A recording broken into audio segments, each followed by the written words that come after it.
his staff some questions ahead of time about some issues that we were concerned about, and hopefully he'll be able to get to as many of those as he has time for tonight. And I have a short bio on Congressman Webster. Congressman Daniel Webster currently serves Central Florida in the U.S. House of Representatives from 2010 to the present, where he is a member of the Rules Committee and Transportation and Infrastructure Committee. During his time in the Florida legislature, which was from 1980 to 2008, Webster served as the Speaker of the Florida House and Majority Leader in the Florida Senate, working in these leadership roles to pass sweeping reforms and earn him widespread praise from the people of Florida. Congressman Webster is a small business owner. He's a family man with 6 children and 8 grandchildren. Known for many things, Daniel Webster holds his faith, his family, and his principles as his biggest assets. And with that, I'll bring Congressman Webster up.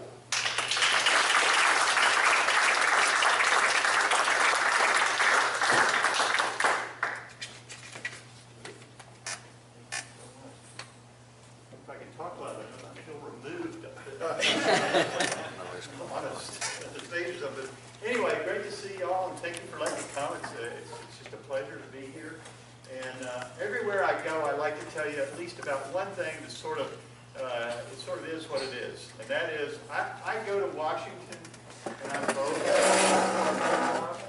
but I also try to serve the constituents here. I have a constituent service little bulletin and this brochure and a guide.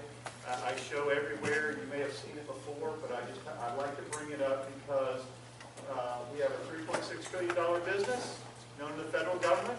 It's huge, and it's hard to get through sometimes. So everything from the post office to Social Security to passports, we help. When we do a congressional inquiry for someone, that goes to one of our liaisons. They have a statutory responsibility to answer us in a certain number of days. A lot of people just want to answer yes or no, and sometimes they just can't give it. So, I'll give you a couple examples. You may not need it, but there's somebody, your leaders in this community, and they may need these phone numbers on the back. And so I would tell you, take it because it's really, really important. I got a couple of them I brought. Just got this one yesterday. This is a thank you. It just says, thank you so much for helping me get my wheelchair. I have no doubt that without your help, I never would have gotten it. I had another guy over in Mount Dora, and he sent me a note. I can't do this one every time, but he sent a little note that just says, thank you very much for helping me get my $17,616.03 check from Social Security. I have been trying to get it for months and didn't think I would ever get it back. Thank you. I can now go on with my life. And then one I just got here today was this one.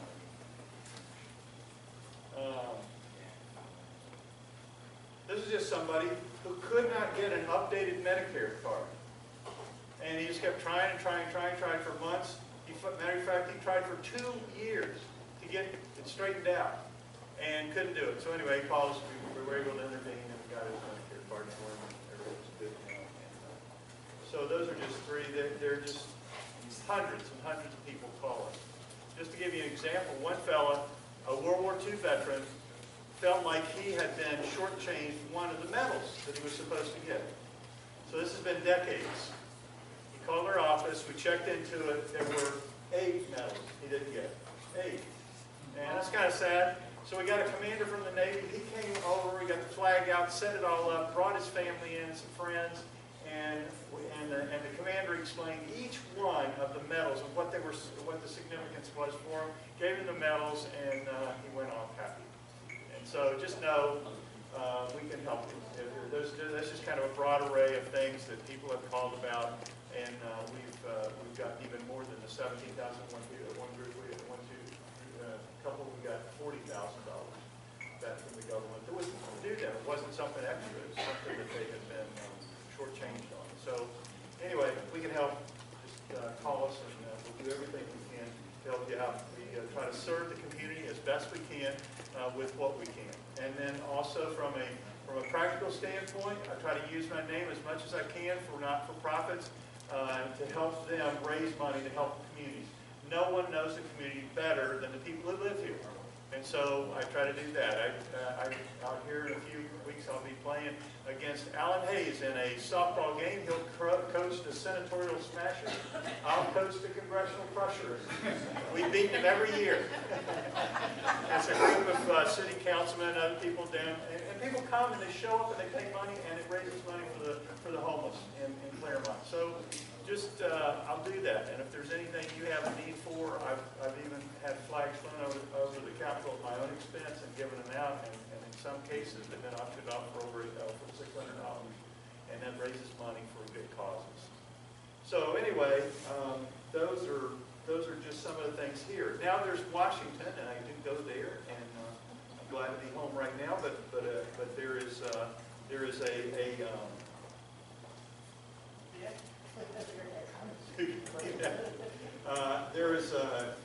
have here a group of questions, and I don't know what it's maybe I stuck them in my other pocket. Okay, I'm gonna find them. They were just, I got two pockets. Okay. Is that going to be fast pitch softball? Yeah. No, slow pitch. Yeah, we will. Although I used to play fast pitch softball. That was interesting. It's kind of died off. But anyway, somebody asked about redistricting. I am a little bit concerned. I mean, I'm here as an incumbent, but I don't necessarily have a district I can run in. And we'll see what happens. I am a little concerned over the overreach of a state judge, even calling the legislature into session, which I think is way beyond his actual authority. But we'll see what happens. My district, another one was. We want to keep you. Well, I'd like to be here. I would. And I want to keep Lake County. I'd like to be in Congress if I can. If not, I'll go home and play with my 8 grandkids. But we'll see what happens. There is now a federal case that has been taken today. It was published. 3-judge federal panel in Tallahassee is interjecting themselves. I think they will stop the idea of that invalidating ballots already cast, ending and changing the date of the primary, reopening qualifying and changing the general election date. I believe, I don't know that for sure, but the federal government will keep that, the 3-judge panel will keep that from happening, because there's no judge that can do that on their own. They can't. Those things are set in law. They're up to the lawmakers to change those. So anyway, we'll know tomorrow when they get started, maybe a little bit more, and as they go, the legislature will meet all next week, and by the 13th, I believe they're supposed to come up with a remedy for what the judge calls the Constitution. It's funny, I will tell you this one little part to it. There was an appendage in the Orlando area that has about 80,000 people that they said was added there to benefit me. And they used a race that was 8 years ago to prove that, by 0.1%. Well, I'll tell you what happened right now, today, or the last race. I won Orange County, and I lost that area by 3 percentage points. And somebody somehow ruled that it benefited me. Well, somebody must not like it. So if they want to take it away, okay, you know. How about it? I will say this, there was, all kinds of questions about immigration and immigration reform, what's going to happen. The House passed what I believe to be a very good package when we left as far as border security. And to try to solve a problem that exists there with undocumented children coming across the border and falling into a system that basically, if they're not a border country, then it's going to be 5 years before we can have a hearing, and if they even show up, that would be it would be hard to even make it come in 5 years from now. We just don't have the mechanism in place to take care of it. In 2008, there was a law passed that allowed for a different treatment of those on the border, like Mexicans and Canadians, as opposed to others. And so Honduras, Guatemala, and El Salvador all have a different law. And what we did, we passed a law, we changed it back to the way it was before 2008, so that every child would be treated the same, no matter what country they came from. We also put money into hiring judges, even former retired federal judges, to get an expedited hearing so that when they come across, there would be an immediate hearing and they could be sent back to their country. And then we have allowed for the funding of the National Guard, if called out by the governors. We fund directly to the governor of the state, whatever state that would be, to be able to call out the National Guard and use that for border security. We also freed up the ability. Right now there are federal lands along our border and southwest border, and the Department of Interior does not allow vehicles to go out onto that. So if they're pursuing, they can't pursue in a vehicle, then we changed that so that they can actually patrol that particular area of the border. And in the end, we got the money, we took it out of foreign aid. We did.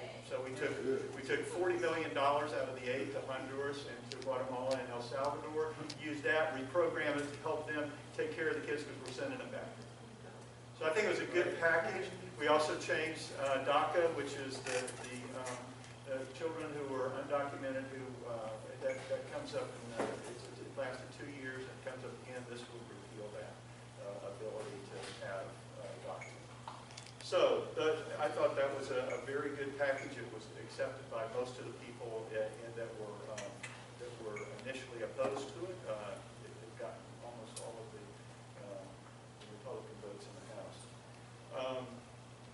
There was an issue that came up, at least with me, about 3 months ago, 4 months ago. I went to explain to the Speaker of the House what we had done in the state of Florida on a legal term, this Latin term, quo warranto, which by what authority, by what warrant do you do this?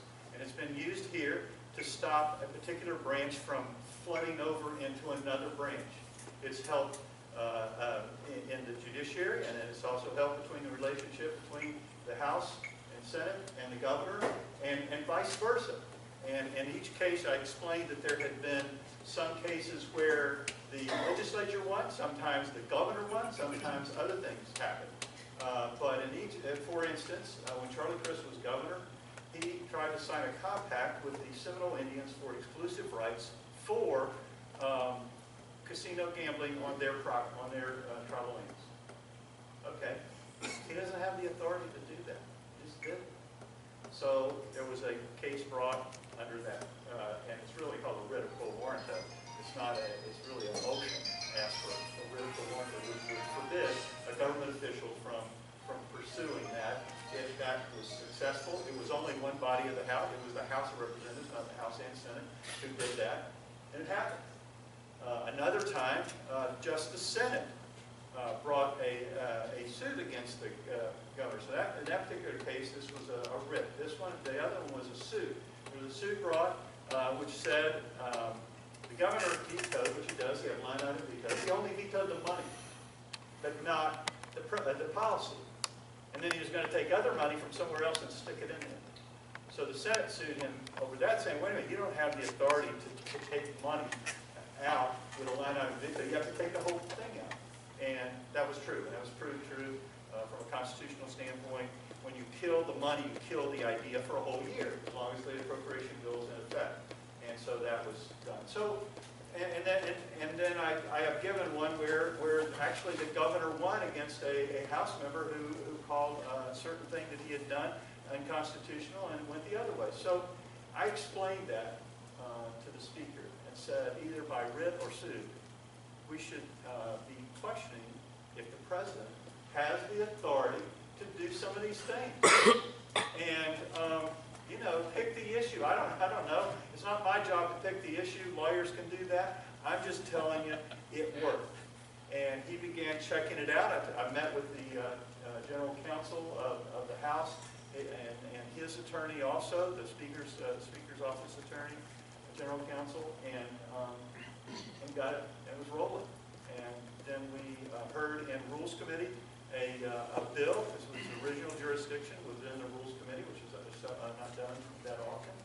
And it moved through, passed, and we brought the rule up and passed, took the bill to the floor, which doesn't require Senate approval. It's just a House resolution that says we give the authority to the Speaker if there is a overstep by the President, then he he should be able to bring a lawsuit against the president to say, this is our responsibility. It's our responsibility to pass laws. It's our responsibility to change laws. It's our responsibility to either stop or start laws. It's our responsibility to start or stop taxes, especially in the House. And whether we raise them or lower them or start a new one, that is constitutionally the job of the House. It doesn't mean you don't have to have Senate approval, but it does mean that that's where they start. And for a president to do it is certainly out of line. And so that's going to happen. It's going to happen fast. And so people have said, what do we do about the president overstepping? Well, we're going to see. I don't know. It's risky territory. It's something that's never happened before, but that doesn't mean it shouldn't happen. They asked me, I said, look, when I was Speaker of the House, the governor sued me. That never happened ever before. I ended up beating him. Whatever. He sued me over taking up vetoes. There was this kind of an old wives' tale that you couldn't take up a veto message unless you did it the exact next session after the veto. So there was a special session, short session, after the vetoes were overridden, and we overrode them. I only had like a one-vote edge, and we had 2/3 vote on every one of them, and the Senate did the same thing. And I took up every one, and we overrode every one. Well, it was a special session, and I didn't take up any of them because it was too short. There was no way to do that and do what we're trying to do. And so I waited until the next regular session, took them up, overrode them, and he said that's unconstitutional. So the Supreme Court tried to bring that to trial during the legislative session. So I remember I adjourned the session and I said, we're on recess until the call of the Supreme Court, and I whammed the gavel down and that scared them to death. So they ended up waiting till the end of session. They tried that, and this Supreme Court was appointed by Lawton Chiles. He was the governor. He had appointed every single member of that Supreme Court at the time. And they ruled 7-0 in my favor. So it was an old wives' tale. They even said that the House of Representatives could take up any veto at any time that's happened since the statehood.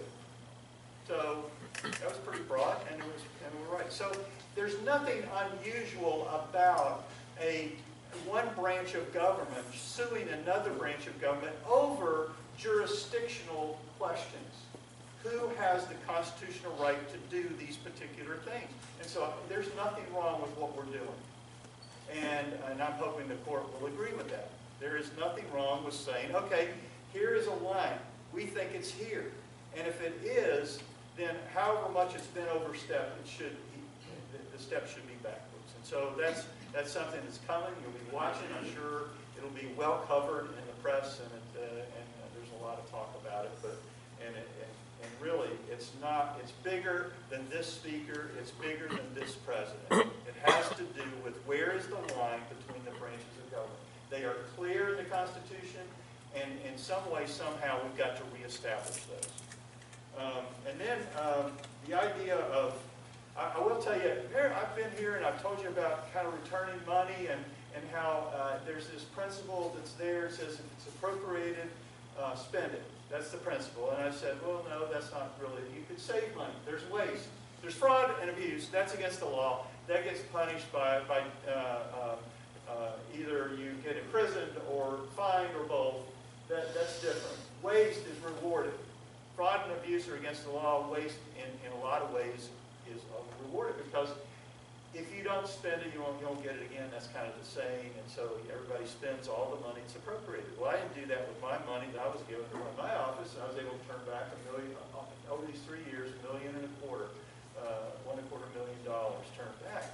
And I did that not because it was the right thing to do, but also to just say we shouldn't spend it all. So now I just filed a bill about 2 weeks ago, and it's taken me 2 years to write. It's called the Thrift Act. And it stands for Help Reduce Inefficient Federal Tendencies. That's thrift.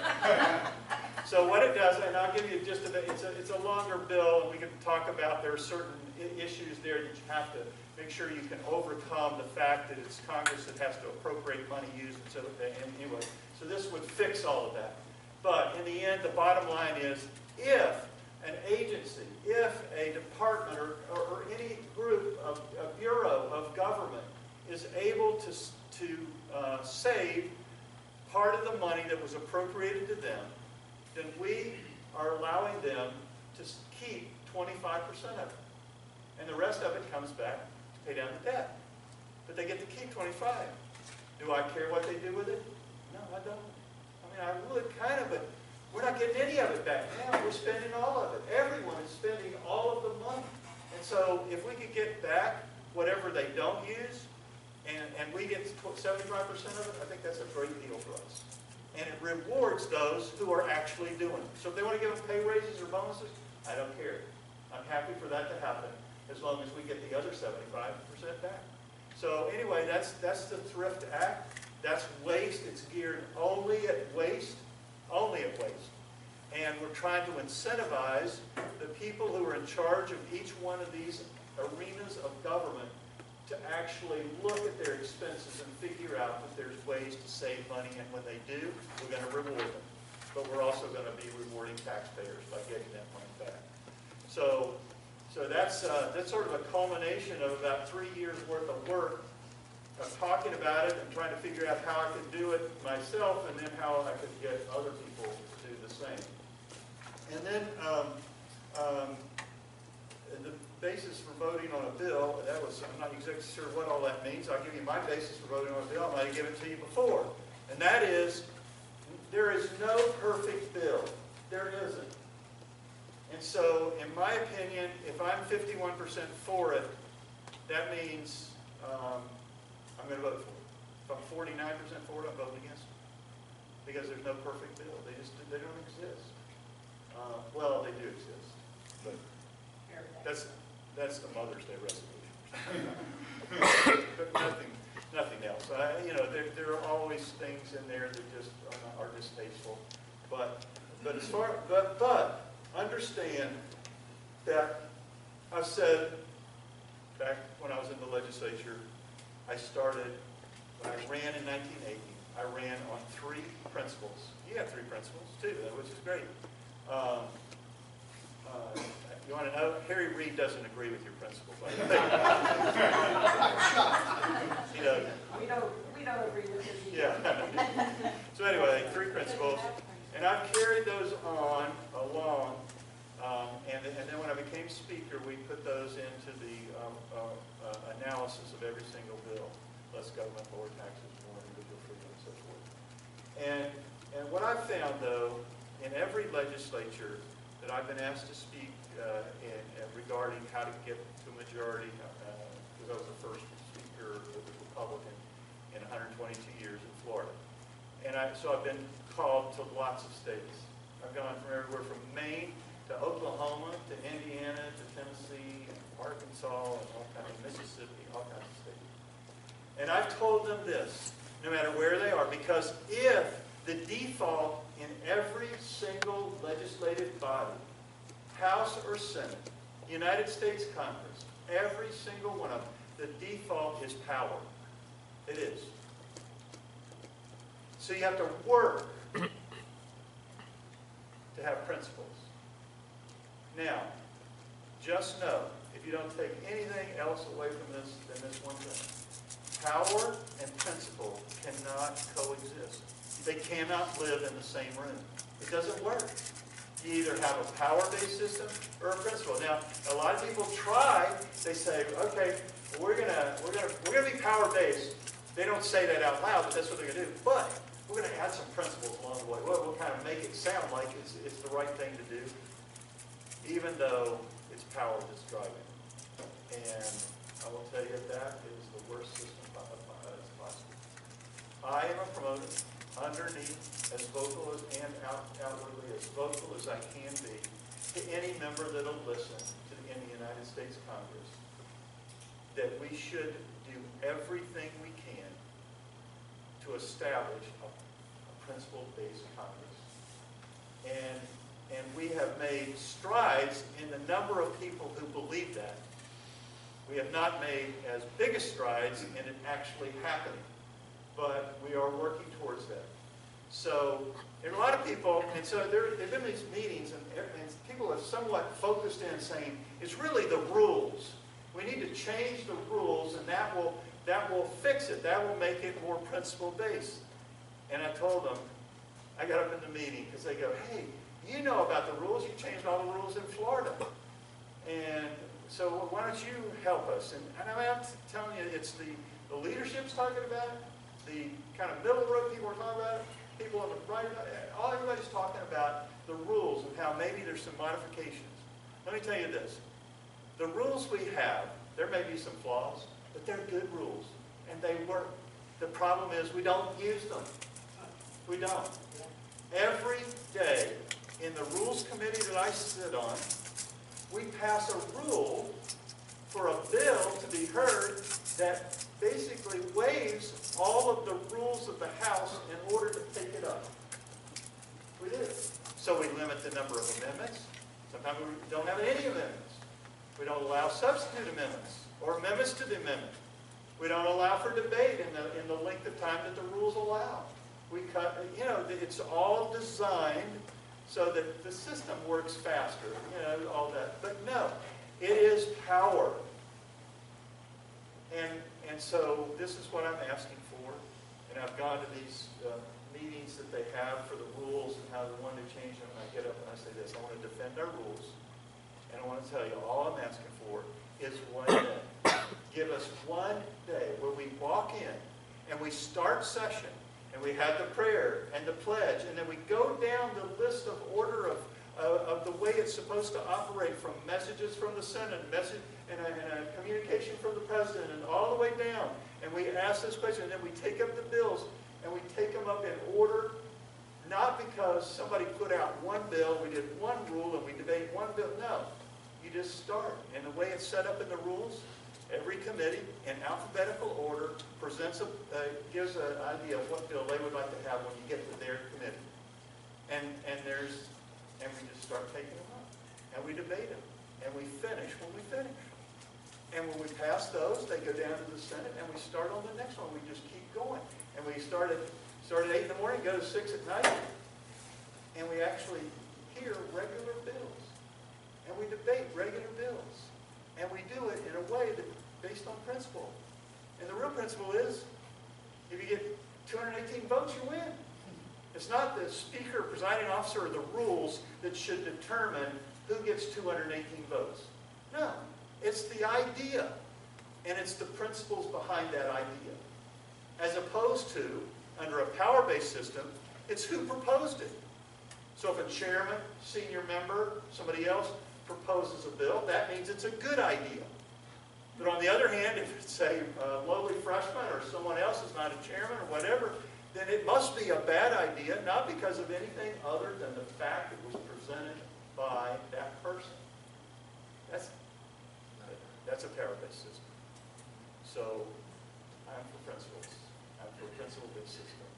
And I hope we'll get to use it just one day and try it out. I think once people experience freedom, then they will love it. They will. Is it harder to run a house that way? It is. Oh, it's hard. Because everybody gets to talk, and they do. And it's hard. But it's good. It's the way it ought to be. And so anyway, I think the more we can promote principles, the better off we're going to be. And so that's kind of what I had to say. I could talk about some of the issues around the world, around here. It's we are in a volatile place and in difficult situations. We are. And we as a country, we have lost some of our edge. And because of that, we're getting stepped on. And what we say doesn't matter as much. And so we can draw lines in the sand all day. We can draw red lines in the sand all day. We can draw green or blue or whatever. It doesn't matter. People do not listen.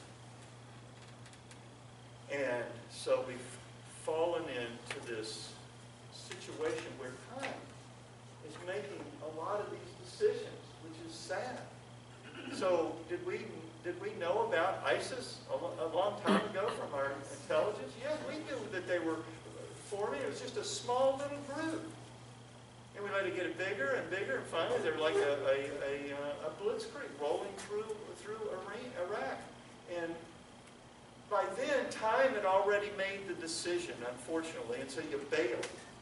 You get out while the getting's good. That was basically the thing. And you could say that too about Russia and so forth. We had begged over and over and over again, please let us sell our excess natural gas to the European countries so that they can be weaned off the stranglehold that Russia has on them because they give them their fuel, their energy comes from Russia.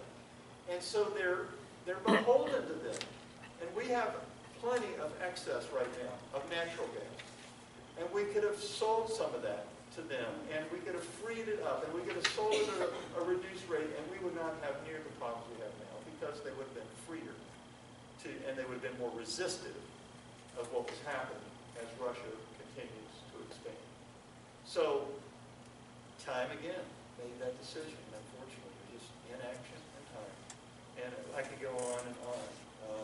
Fortunately, we were able to get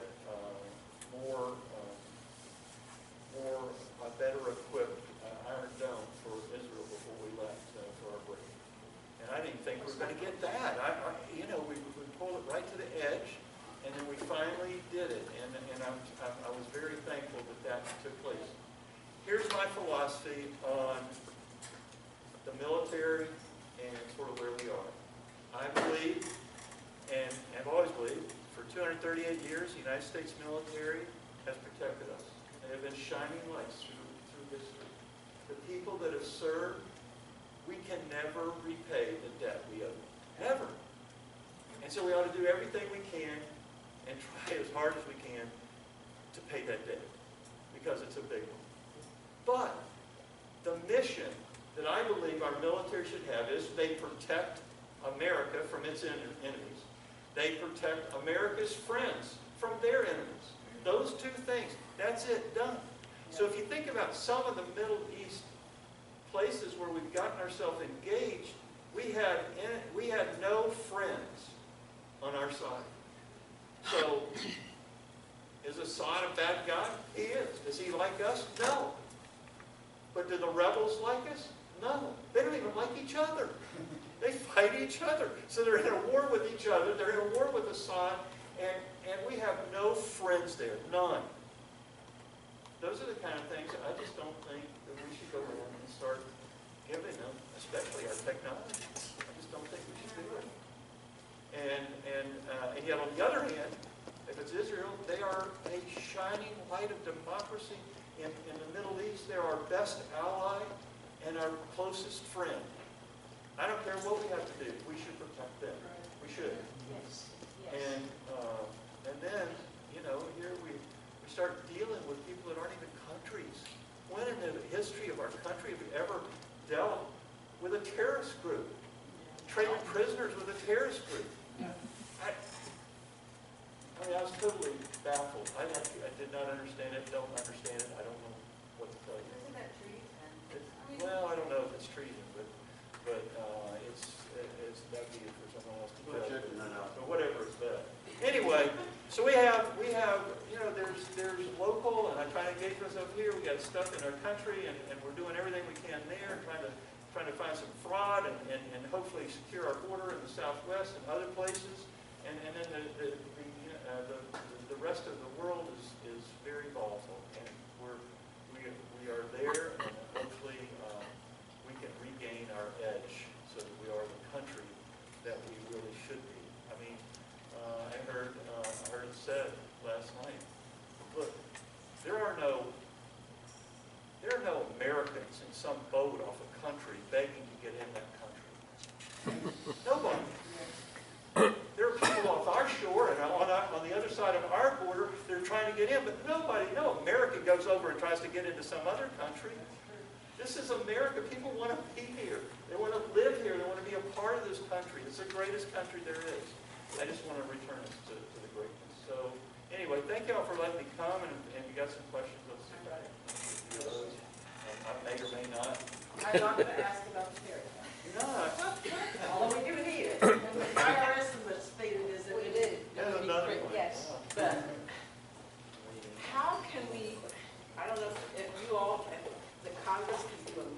out to all their people. Let people know that Dirty Harry has over 350 bills sitting on his desk that he will not look at. He's afraid to put them for a vote because it might make him look bad, and he can't use it for saying that it's a do-nothing Congress, and that's the whole And strategy. thank you for bringing that up, Sue, because it's more than that. These are major pieces of legislation. Yes, I know. We have taken up the 12 appropriation bills that we need to pass by September 30th. And we've sent 5 of them over there, and then we gave up. And we've heard the others in committee, and we could pass them. But why? They're just there. They have not had one committee meeting on one appropriation bill. I mean, if I were a senator in the majority, if I were a Democrat, and I hope that don't ever happen, but anyway, if I had a chairmanship over there, why? Why would you even want to be a chairman? You don't get to meet. You don't have any committee meetings. You don't have any hearings. You don't do anything. And the few things that they do is usually by unanimous consent or something. They're not even there.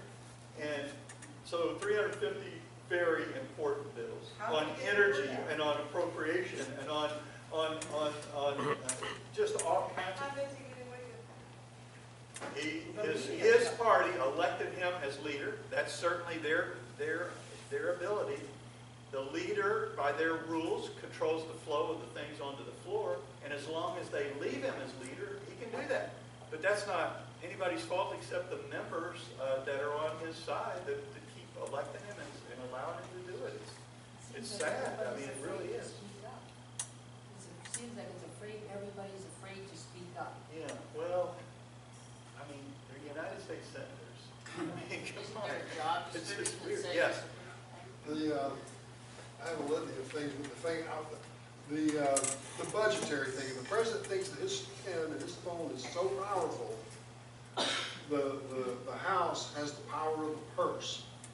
And for 4 years now, we've not done anything. We've approved, we continue to spend more and spend more and spend more and fund departments like EPA, education, commerce, energy. We need to, why can't we just choke them financially? Well, I will tell you that. I mean, this is not great news, but it is news, and you're going to see more of it. When I got there, we were spending and had spent for 3 straight years 1.5 trillion more than we had. Last year, I mean, we kept fighting. We got 100 billion here and 200 billion, and we got at one time got $1 trillion worth of savings in a reauthorization. And it kept going. So anyway, last year we borrowed $600 billion. Now that's a lot of money, but it's a lot less than 1.5 trillion. So we're headed down. The problem is there's 2/3 of the budget, which is it takes the House, Senate, President together in order to change any of it's not the money, it's the substantive law, which deals with, and those bills can start anywhere. We have the power of the purse, which is the discretionary money. But other Congresses turn 2/3 of that money over to automatic spending. And because of that, that's where, I mean, if we're going to do something, we've got to do it there. And that is where the problem is. We cannot get anyone to even talk about it. Nothing. I mean, we can't get the president, I mean, the speaker initially misread. The president thought that there was going to be kind of this big deal back about 3 years ago, and they met, and in the end, you know, he didn't have the courage to do it, and it just fell apart. If we don't, that's where the problem is. I mean, if we really want to get down to zero, if you look at our budget that we passed a budget, the Ryan budget, for 4 straight years, and each one of those have balanced. They didn't balance tomorrow, they balanced in 10 years, but still it was moving in the right direction. But every one of those modifies the entitlements. That's the only way we can do it. So, My staff is getting ready to pull. one more question. Yes. Sir, I spent 14 years in the Foreign Service. During that time, I got awards, I got plaques, I got medals. I never heard the State Department giving medals. But you know what? I worked with every government agency begins with A. And in 14 years, I never heard anybody say anything about a bonus. gets these bonuses, and I thought you work for the government, you get paid and you go home and that's it. Bonuses? I never heard of such a thing. Well, the bonus I'm talking about comes from a group of people that band together and don't spend all their money. That's what I'm talking about. The other bonuses we've eliminated. We eliminated all the IRS stuff in our appropriation this time. Matter of fact, IRS, we took them back to 2003. There is a culture of corruption there, and we are weeding that out. I mean, we took away all of their vacations and all these parties and all the things they're doing. We ended all of that and took away all the bonuses, all the stuff they've been doing that is part of that culture of corruption. There has to be an agency, at least for right now, Sue, that collects that money. Maybe someday that won't be, but anyway, and so they're there. But I will tell you that in the end, I'm just picking on them because they've been the worst case. We have ended all of that. Like I said, our appropriation for them was in 2003, which was way lower, and that was dealing with people who had gone way beyond. I think in the end, justice will be served. It's too bad. It's slow. I'm sorry it is.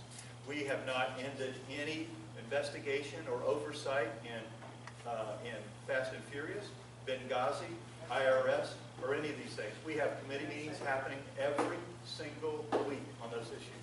Does the press cover it? No, they're not going to cover it. No, they're not going to talk about it. But we're doing it. And every time, yeah, and they do some. Every time there is new things brought out. We're going to get to the bottom of this, and Lois Lerner is going to pay. She will. It's just going to take a while to do it. I mean, we're going to get there, but it's time because this process is slow, but it's going to grind. Well, if we had the fair tax, we wouldn't need them. And that still doesn't excuse her. No, it doesn't. No, it doesn't. But it would prevent it from happening Yes. again Yep. under any Okay. regime. What are you telling me? One more? Oh, I got to quit. All right. Okay. Thank you all for taking time. That's great.